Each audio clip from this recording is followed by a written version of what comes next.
एक ऋषि हुए कर्दम मुनि, जिनका विवाह मनुपुत्री देवहूति से हुआ, जिनके यहाँ पर भगवान कपिल देव जी का प्राकट्य हुआ है। और कपिल देव भगवान ने सांख्य शास्त्र लिखा।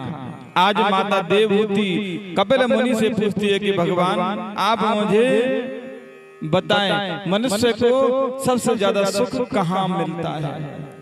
मुझे तो ऐसा लगता है कि मानव को सबसे ज्यादा सुख गर्भ में मिलता होगा, क्योंकि गर्भ में संसार की चिंता नहीं रहती।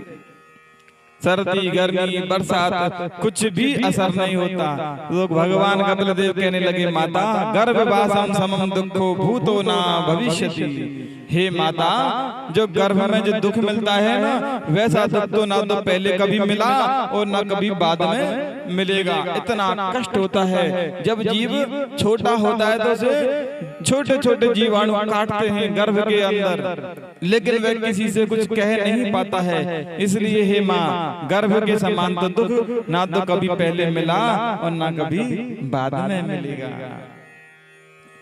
लेकिन माता, मैं कहता हूँ आपको कि भगवान में हमें सबसे पहले अपना विश्वास जो है वह दृढ़ करना चाहिए। यदि हमारा विश्वास मजबूत होगा तो हमें पत्थर में भी भगवान के दर्शन होंगे, और यदि हम मंदिर जाएंगे तो मंदिर में हमें पत्थर की मूर्ति में भगवान नजर आएंगे, और विश्वास नहीं होगा तो भगवान में भी पत्थर नजर आएगा।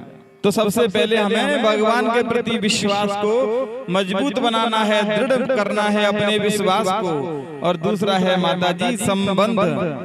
संबंध भी हमारा भगवान से कोई ना कोई होना चाहिए। जैसे मीरा जी ने भगवान गोविंद को अपना पति बनाया, वैसे ही संबंध भी जरूरी है।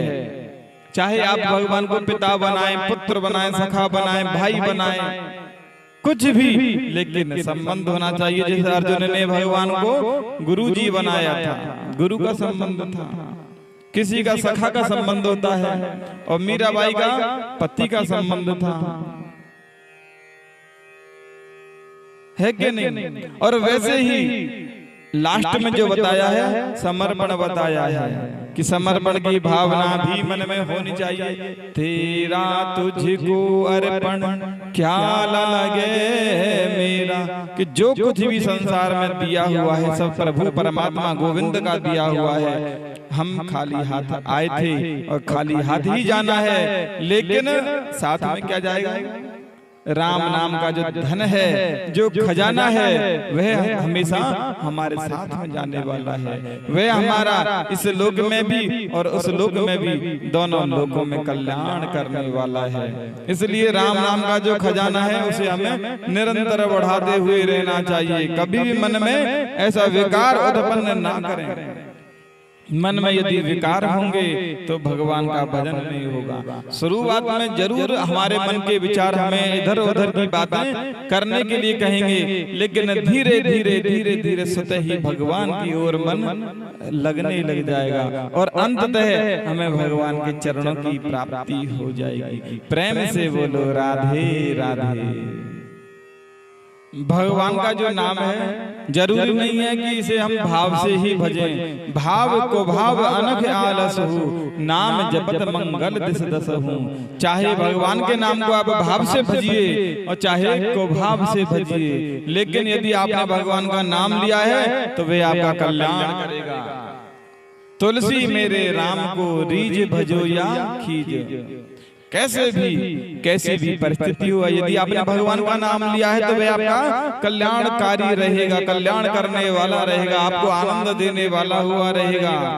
कभी ऐसा नहीं सोचना चाहिए कि हमको माला लेकर के भगवान का भजन करना है। नहीं है तो कोई बात नहीं, चलते उठते बैठते कैसे भी किसी भी परिस्थिति में हो भगवान का भजन करते रहिए, आप भगवान के नाम का गान करते रहिए। वे आपका चारों दिशाओं में आनंद प्रदान करने वाला बनेगा।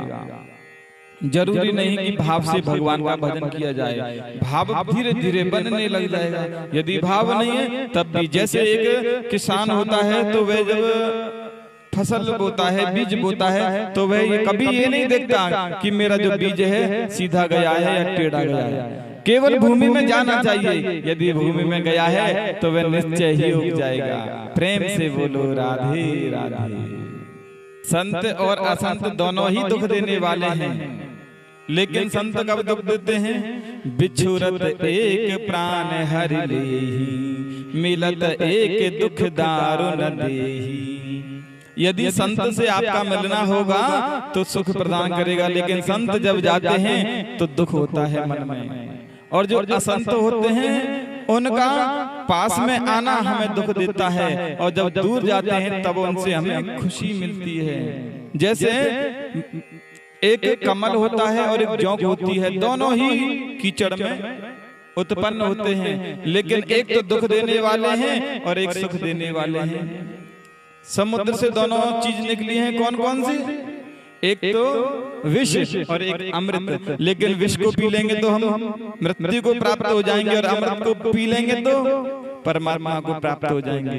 दोनों एक साथ एक ही जगह निकलती हैं। वैसे संसार में संत भी हैं और असंत भी हैं।